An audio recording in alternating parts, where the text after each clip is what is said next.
Hi friends and welcome to my real thoughts and talks on AVS Academy.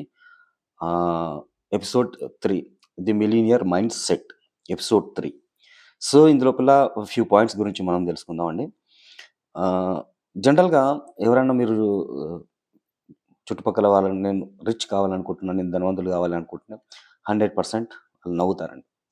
So ఎందుకు అంటారంటే ధనవంతుల కావాలి, ధనవంతుడు అనేటువంటి ఆలోచనలో వారి యొక్క ఆలోచనలో నెగెటివ్ థాట్స్ వాళ్ళ సబ్కాన్షియస్ మైండ్ లోపల ఒక వ్యతిరేకమైనటువంటి భావాలు, వ్యతిరేకమైనటువంటి ఆలోచనలు కలిగి ఉంటాయండి. అంతే ధనవంతులు, ప్రతి ఒక్క ధనవంతుడు ఏదో రకంగా అంటే డబ్బు సంపాదిస్తుంటారు తెలుసు. అంటే డబ్బులు ఉంటేనే వాడు ధనవంతుడు. ధనవంతులు అంటే డబ్బు బాగా సంపాదిస్తున్నాడు అనుకుంటే వాళ్ళ లోపల ఉన్నటువంటి వ్యతిరేక భావాలంటే అక్రమంగా సంపాదించిండు, లేదా ఏమన్నా ఒక దొంగతనం చేసుకొచ్చిండ్రు, లేకుంటే ఎవరిని కొలగొట్టిండ్రు, లేకుంటే వాని దగ్గర వీని దగ్గర మోసం చేసి డబ్బులు సంపాదించిండ్రు, తర్వాత దోపిడీ చేసిండొచ్చు, దొంగతనాలు చేసిండొచ్చు, సో జూదం ఆడి సంపాదించుకుండొచ్చు. సో ఇట్లాంటి 90%, 90.99% ఇవే ఆలోచనలు, ఈ యొక్క వ్యతిరేక భావాలు కలిగి ఉంటాయి అనేటువంటి చెప్పవచ్చు. కాబట్టి ఆ పర్సన్ ఎవరైతే ఉన్నారో 100% ధనవంతుడు కాలేదు. ఇది కీ పాయింట్.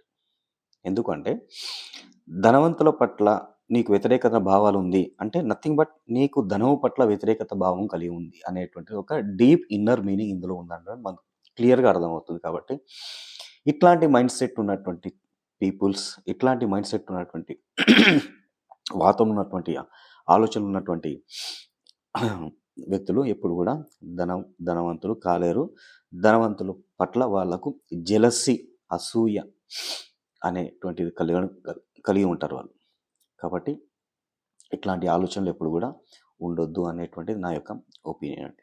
సో ఎప్పుడు కూడా మిక్స్డ్ ఒపీనియన్ ఉన్నటువంటి పర్సన్స్ ఎవరైతే ఉంటారో, అంటే ధనం కావాలి కానీ ధనం ఉన్న వాళ్ళు చెడ్డవారు, ధనం ఈజీగా వస్తుంది, దానే ముందు 20 పైసలు ఈజీగా వస్తాయి, దానికి పెద్ద కష్టపడే అవసరం లేదు, ధనం అంటే ఇంపార్టెంట్ కాదు, సో డబ్బు సంపాదించడం చాలా కష్టం, డబ్బు ఉన్నవానికి అంటే డబ్బులు ఉన్న వాళ్ళ దగ్గరికి ఉంటాయి, పేదవాళ్ళ దగ్గర పేదవారికి అసలు డబ్బే ఉండదు, పేదవారిగా ఉంటున్నారు. ఇట్లాంటి మిక్స్డ్ ఒపీనియన్ కలిగినటువంటి థాట్స్ అయితే ఎవరైతే ఉంటారో వాళ్ళు జీవితం లోపల ధనవంతుడు కావడానికి అవకాశాలు చాలా తక్కువగా ఉంటాయి. ఎందుకంటే వాళ్ళలో ధనం పట్ల ఒక వ్యతిరేకమైనటువంటి భావన కలిగి ఉంటుంది. కాబట్టి లా ఆఫ్ అట్రాక్షన్ అనేటువంటిది పనిచేయదు. కాబట్టి థింక్ పాజిటివ్. డబ్బును గౌరవించాలి, డబ్బును సంపాదిస్తున్న వారిని అప్రిషియేషన్ చేయాలి, వాళ్ళ నుంచి మనం నేర్చుకోవాలి, అంటే మంచి విషయాలు మనం నేర్చుకోవాలి. సో అట్లాంటి మైండ్ సెట్ అనేటువంటిది మీకు ఉంటే 100% డబ్బు అనేటువంటిది మీకు డబ్బు సంపాదించుకునేటువంటి అనేకమైనటువంటి అవకాశాలు కలిగి ఉంటాయి అనేటువంటిది ఇక్కడ మనం చెప్పుకోవచ్చు. అంటే సో చాలామంది తమకు ఏమవుతుందంటే కావలసిన దానికంటే డబ్బు లేకపోవడానికి మెయిన్ చాలామందికి చాలామందికి వాళ్ళకు డబ్బు లేకపోవడానికి మెయిన్ కారణం అదే. సో రిచ్ మైండ్ సెట్ అనేటువంటిది ఉండాలి. తర్వాత రిచ్ మైండ్ సెట్ ఉన్నటువంటి పీపుల్స్ అంటే ధనవంతుల యొక్క ఆలోచనలు ఎట్లా ఉంటాయంటే చాలా క్లారిటీగా ఉంటాయి. వారి యొక్క గోల్స్ అనేటువంటివి క్లారిటీగా ఉంటాయి. వాళ్ళు ఆపర్చునిటీస్ మీద ఫోకస్ చేయకుండా ఆపర్చునిటీస్ వాళ్ళంతట వాళ్ళే క్రియేట్ చేసుకుంటారు అనేటువంటిది ఇక్కడ మనం చెప్పుకోవచ్చు. తర్వాత చాలా నిజంగా అంటే 90% ధనం సంపాదించిన వాళ్ళంటే న్యాయబద్ధంగా, నిజాయితీగా, నీతిగా ఉంటారనేటువంటిది మనకు ఎవిడెన్సెస్ చాలా ఉన్నాయండి. సో రిచ్ పీపుల్స్ అనేటువంటి నిజంగా చెప్తున్న వాళ్ళ యొక్క క్రమశిక్షణనే వాళ్ళని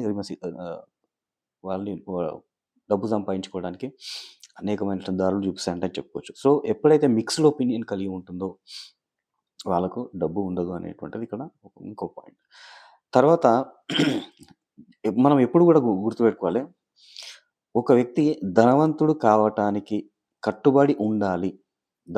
నేను ధనవంతుడు కావాలి అనుకుంటే కాడు, నేను డబ్బు సంపాదించాలి అనుకుంటే కాడు. కానీ నేను ధనవంతుని కావాలి అని కట్టుబడి ఉన్నవానికి, ఆ కట్టుబడి ఉండాలంటానంటే ఒక ప్రొసీజర్ ఉంటుంది, ఒక ప్రోటోకాల్ ఉంటుంది, కష్టపడాలి.